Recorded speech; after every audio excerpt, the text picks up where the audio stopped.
ಮರವನ್ನು ಏಕೆ ಪೂಜಿಸುತ್ತಾರೆ? ಅರಳಿ ಮರಕ್ಕೂ ದೇವರುಗಳಿಗೂ ಇರುವ ಸಂಬಂಧವೇನು? ಅರಳಿ ಮರದಲ್ಲಿ ದೇವರು ಮತ್ತು ದೇವತೆಗಳು ನೆಲೆಸಿರುತ್ತಾರೆ ಎಂದು ಹಿಂದೂ ಧರ್ಮದಲ್ಲಿ ಉಲ್ಲೇಖಿಸಲಾಗಿದೆ.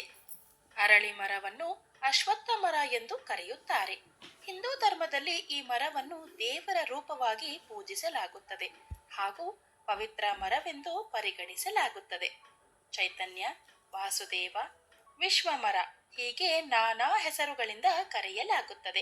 ಹಿಂದೂ ಪುರಾಣಗಳಲ್ಲಿನ ಕಥೆಗಳ ಪ್ರಕಾರ ಬ್ರಹ್ಮದೇವನು ಅರಳಿ ಮರದ ಬೇರುಗಳಲ್ಲಿ, ವಿಷ್ಣುದೇವನು ಮರದ ಕಾಂಡಗಳಲ್ಲಿ ಹಾಗೂ ಭಗವಾನ್ ಶಿವನು ಎಲೆಗಳಲ್ಲಿ ನೆಲೆಸಿದ್ದಾನೆಂದು ಉಲ್ಲೇಖಿಸಲಾಗಿದೆ.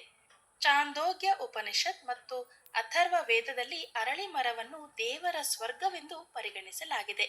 ಶನಿವಾರದಂದು ವಿಷ್ಣು ಮತ್ತು ಅವನ ಸಂಗಾತಿಯಾದ ಲಕ್ಷ್ಮಿ ಈ ಮರದ ಮೇಲೆ ವಾಸಿಸುತ್ತಾರೆ ಎಂಬುದು ಹಿಂದೂ ಧರ್ಮದಲ್ಲಿನ ನಂಬಿಕೆಯಾಗಿದೆ. ಆದ್ದರಿಂದ ಶನಿವಾರದ ದಿನದಂದು ಈ ಮರದ ಬೇರುಗಳಿಗೆ ನೀರನ್ನು ನೀಡುವುದು ಅದೃಷ್ಟವನ್ನು ತರುತ್ತದೆ ಎನ್ನುವ ನಂಬಿಕೆ ಇದೆ. ಅರಳಿ ಮರವು ಗುರುಗ್ರಹದೊಂದಿಗೆ ಸಂಬಂಧವನ್ನು ಹೊಂದಿದ್ದು ಇದು ಅನುಕೂಲಕರ ಪ್ರಯೋಜನಗಳನ್ನು ನೀಡುತ್ತದೆ. ಈ ಕಾರಣಕ್ಕಾಗಿ ಅರಳಿ ಮರಕ್ಕೆ ಪ್ರಾರ್ಥನೆಯನ್ನ ಸಲ್ಲಿಸುವುದು ಗುರುಗ್ರಹದ ಲಾಭವನ್ನು ನೀಡುತ್ತದೆ.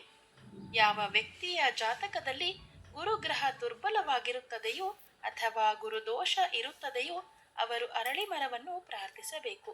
ಅರಳಿ ಮರವನ್ನು ಪೂಜಿಸುವುದರಿಂದ ಜನರು ಶತ್ರುಗಳಿಂದ ಮತ್ತು ಸಾಂಕ್ರಾಮಿಕ ಕಾಯಿಲೆಗಳಿಂದ ತಮ್ಮನ್ನು ರಕ್ಷಿಸಿಕೊಳ್ಳಲು ಸಹಾಯ ಮಾಡುತ್ತದೆ. ಶ್ರೀಕೃಷ್ಣ ಪರಮಾತ್ಮನು ಅರಳಿ ಮರದಲ್ಲಿ ವಾಸಿಸುತ್ತಾನೆ ಮತ್ತು ಅರಳಿ ಮರವನ್ನು ಗೌರವಿಸುವವರಿಗೆ ಮತ್ತು ಆರಾಧಿಸುವವರಿಗೆ ದೈವಿಕ ಭಗವಂತನಾದ ಶ್ರೀಕೃಷ್ಣ ಪರಮಾತ್ಮನ ಕರುಣೆ ಮತ್ತು ಪ್ರೀತಿಯನ್ನು ನೀಡಲಾಗುತ್ತದೆ ಎಂದು ಪವಿತ್ರ ಗ್ರಂಥ ಶ್ರೀಮದ್ ಭಗವದ್ಗೀತೆ ಹೇಳುತ್ತದೆ. ಹಲವಾರು ದೇವತೆಗಳನ್ನು ಅರಳಿ ಮರವು ಪ್ರತಿನಿಧಿಸುತ್ತದೆ ಎಂದು ಹೇಳಲಾಗುತ್ತದೆ. ಬ್ರಹ್ಮಪುರಾಣದ ಪ್ರಕಾರ ಅರಳಿ ಮರಗಳು ವಿಷ್ಣುವಿನ ಜೊತೆಗೆ ಅಗಾಧವಾದ ಸಂಬಂಧವನ್ನ ಹೊಂದಿದೆ. ವಿಷ್ಣುವಿನ ಅವತಾರ ಭಗವಾನ್ ಕೃಷ್ಣನು ಕೂಡ ಅರಳಿ ಮರದೊಂದಿಗೆ ಬಲವಾಗಿ ಸಂಬಂಧವನ್ನ ಹೊಂದಿದ್ದಾನೆ.